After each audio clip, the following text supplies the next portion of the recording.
Hi students, computer class G4 में आपका स्वागत है। कंप्यूटर ट्रेनिंग कोर्स की इस वीडियो क्लास में हम आपको कंप्यूटर कीबोर्ड की कंप्लीट नॉलेज देंगे, जिसमें हम आपको कीबोर्ड की सभी और उनका क्या यूज है या कीबोर्ड का यूज कैसे करते हैं, इसकी प्रैक्टिकल नॉलेज आपको इस वीडियो में देने वाले हैं।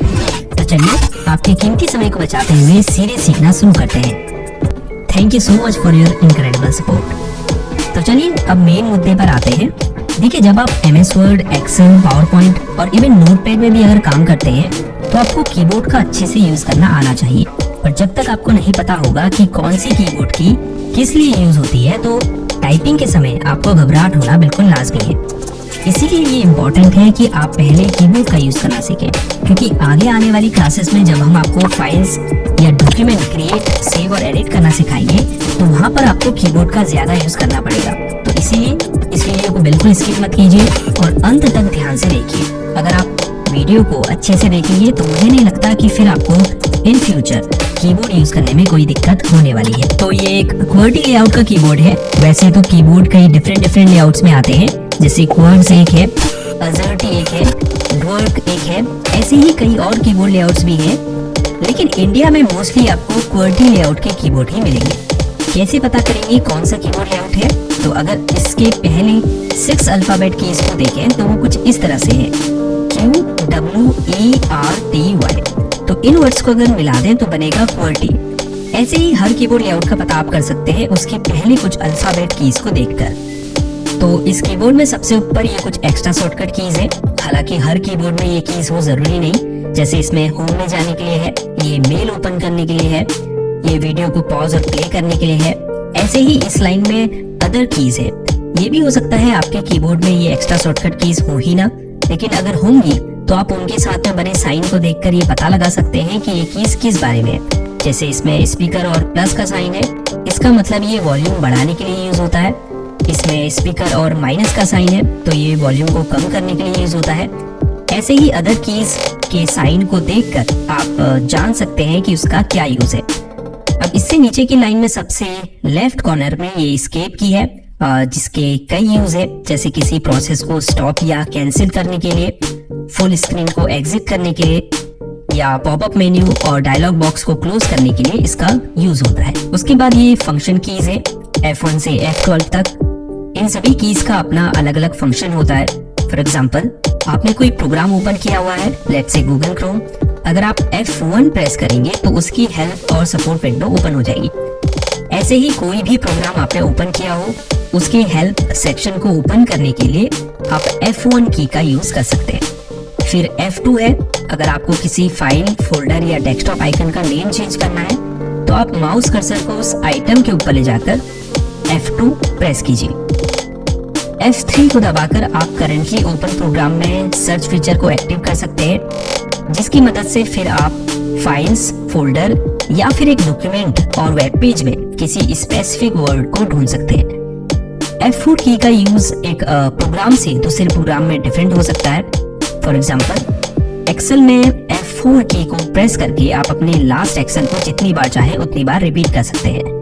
इसके अलावा इसका उपयोग दूसरी कीज के साथ में भी किया जा सकता है, जैसे Alt + F4 को दबाकर आप करंटली ओपन विंडो को क्लोज कर सकते हैं। फिर है F5, जिसका यूज भी अलग अलग प्रोग्राम में डिफरेंट हो सकता है। फॉर एग्जाम्पल, किसी ब्राउजर में एक वेब पेज को रीलोड या रिफ्रेश करने के लिए आप F5 की प्रेस कर सकते हैं। ऐसे ही MS वर्ड में इससे find and replace window open कर सकते हैं। कहने का मतलब है जिस भी प्रोग्राम को आपने ओपन किया होगा उसके हिसाब से इसका फंक्शन चेंज हो सकता है। फिर है F6, अगर आपने कोई इंटरनेट ब्राउजर ओपन किया होगा, जैसे ही आप F6 प्रेस करेंगे तो एड्रेस बार में जो भी URL होगा वो सिलेक्ट हो जाएगा, जिसे फिर आप कॉपी कट कर सकते हैं या एड्रेस बार में कुछ और टाइप करके सर्च भी कर सकते हैं। फिर है F7 की, अगर आपने MS Word, Excel, PowerPoint इन प्रोग्राम को ओपन किया होगा तो F7 की प्रेस करके आप स्पेलिंग और ग्रामर चेक करने वाले डायलॉग बॉक्स को ओपन कर सकते हैं। फिर है F8, अगर आपका कंप्यूटर टर्न ऑन हो रहा है और उस समय अगर आप F8 की को बार बार दबाते हैं तो आप बूट मेन्यू को इससे ओपन कर सकते हैं। F9 का यूज बेसिकली आउटलुक में ईमेल को सेंड करने के लिए किया जाता है। फिर है F10, इस की का अलग अलग प्रोग्राम में डिफरेंट फंक्शन हो सकता है। फॉर एग्जाम्पल, अगर किसी ब्राउजर को आपने ओपन किया है और आप F10 की प्रेस करते हैं तो उसका जो 3 डॉट आइकन होता है, जिसे मेन्यू बार भी कहते हैं, वो सिलेक्ट हो जाता है। फिर आप एंटर दबाकर उसे ओपन कर सकते हैं। अगर F11 को आप प्रेस करते हैं तो आप ब्राउजर में फुल स्क्रीन को एक्टिव कर सकते हैं। वापस F11 प्रेस करके फुल स्क्रीन को एग्जिट भी कर सकते हैं। अब लास्ट फंक्शन की F12 है। अगर आपने MS ऑफिस का कोई एप्लीकेशन ओपन किया होगा तो आप जैसे ही F12 की प्रेस करेंगे, इससे save as dialog box open होगा, जिससे आप अपने डॉक्यूमेंट को कंप्यूटर में सेव कर पाएंगे। तो ये थी F1 से F12 तक की फंक्शन कीज। अब इसी लाइन में सबसे राइट कॉर्नर पर 2 कीज और हैं। पहली में लिखा है PRTSCR SYSRQ। ये प्रिंट स्क्रीन की है, जिसे अगर आप प्रेस करेंगे तो आपकी पूरी स्क्रीन क्लिपबोर्ड में कैप्चर हो जाएगी, फिर जिसे आप पेंट सॉफ्टवेयर में जाकर पेस्ट कर सकते हैं। अगर आप अपनी पूरी स्क्रीन का स्क्रीनशॉट लेना चाहते हैं तो आप प्रिंट स्क्रीन की का यूज कर सकते हैं।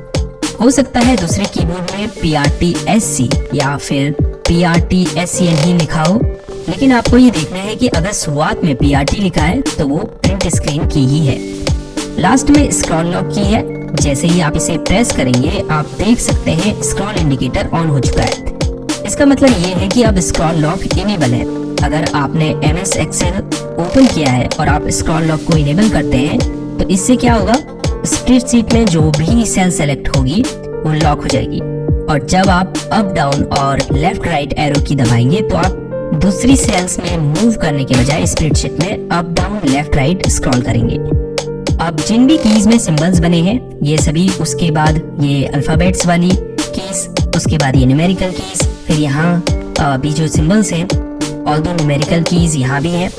तो ये जो सब कीज हैं, सिंबल्स, अल्फाबेट्स और नंबर्स वाली, इन्हें हम टाइपिंग कीज कहते हैं, क्योंकि ये टाइपिंग में यूज की जाती है।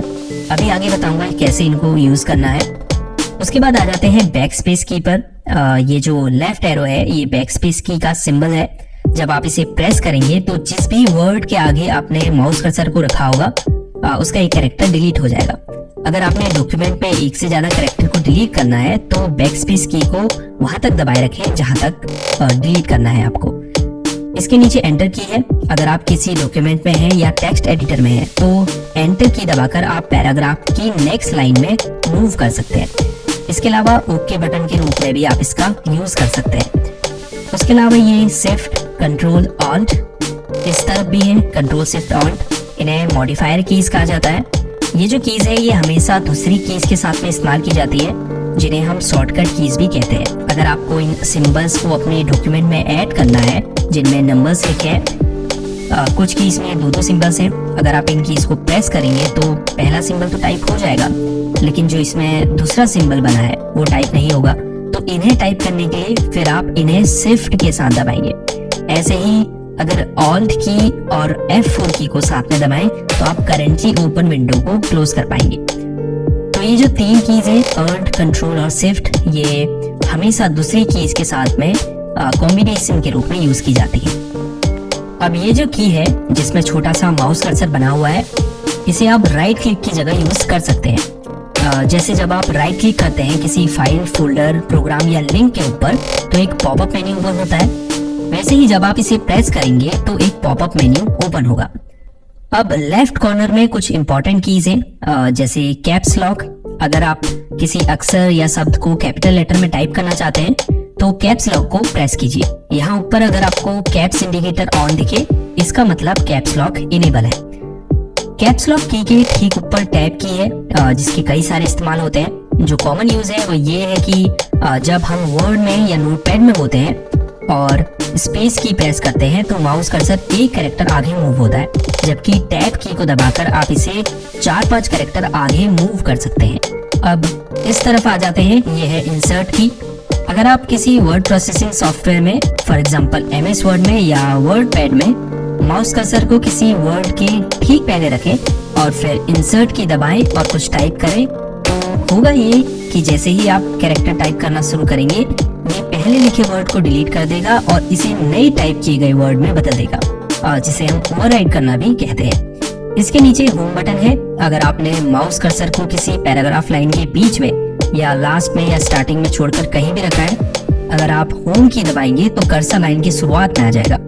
इसके अलावा अगर आप किसी वेब पेज के एंड में होंगे तो आप होम की दबाकर वेब पेज में टॉप पर आ जाएंगे। फिर ये डिलीट की है, जिससे आप सिलेक्टेड फाइल या फोल्डर को डिलीट कर सकते हैं या किसी सिलेक्टेड टेक्स्ट या पैराग्राफ को भी डिलीट कर सकते हैं। इसके अलावा अगर आप किसी वर्ड के पहले कर्सर को रखकर डिलीट की दबाएंगे तो वह वर्ड डिलीट हो जाएगा। फिर ये एंड की है, जिसे दबाकर आप किसी पैराग्राफ लाइन के एंड में कर्सर को ला पाएंगे। इसके अलावा एक वेब पेज के बॉटम में मूव करने के लिए भी आप एंड की का यूज कर सकते हैं। ये पेज अप और पेज डाउन की है, जिसे दबाकर आप एक डॉक्यूमेंट या वेब पेज में ऊपर नीचे स्क्रॉल कर सकते हैं। ये नेविगेशन कीज है, अप डाउन राइट और लेफ्ट। इससे आप पैराग्राफ में ऊपर नीचे दाएं बाएं मूव कर सकते हैं। इसके बाद इधर भी डिलीट और एंटर की है। फिर ये न्यूमेरिकल कीज है और फिर ये नंबर लॉक की है। क्योंकि अगर आप देखें तो इन नंबर्स की के दो फंक्शन है, जैसे इन पर नंबर भी लिखा है, दूसरा ये नेविगेशन के लिए भी यूज होती है। जैसे देख सकते हैं up down left right arrow बने हुए हैं, पेज अप पेज डाउन है, होम और एंड है, मतलब एक ही की के दो फंक्शन है।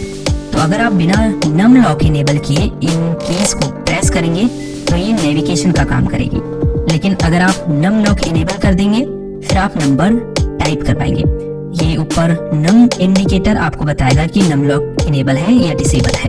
तो ये थी कंप्यूटर क्लास डे 4, जिसमें आपने कीबोर्ड की सभी कीज और उनका यूज करना सीखा। जाते जाते वीडियो को लाइक जरूर कीजिए, क्योंकि इससे हमें पता चलेगा कि आपको यह वीडियो पसंद आई है, और चैनल को सब्सक्राइब भी जरूर कीजिए। कोई सवाल या सुझाव हो तो नीचे कमेंट करें, हम उसका रिप्लाई आपको जरूर देंगे। तो इस वीडियो में इतना ही। See you in the next video. तब तक के लिए गुड बाय।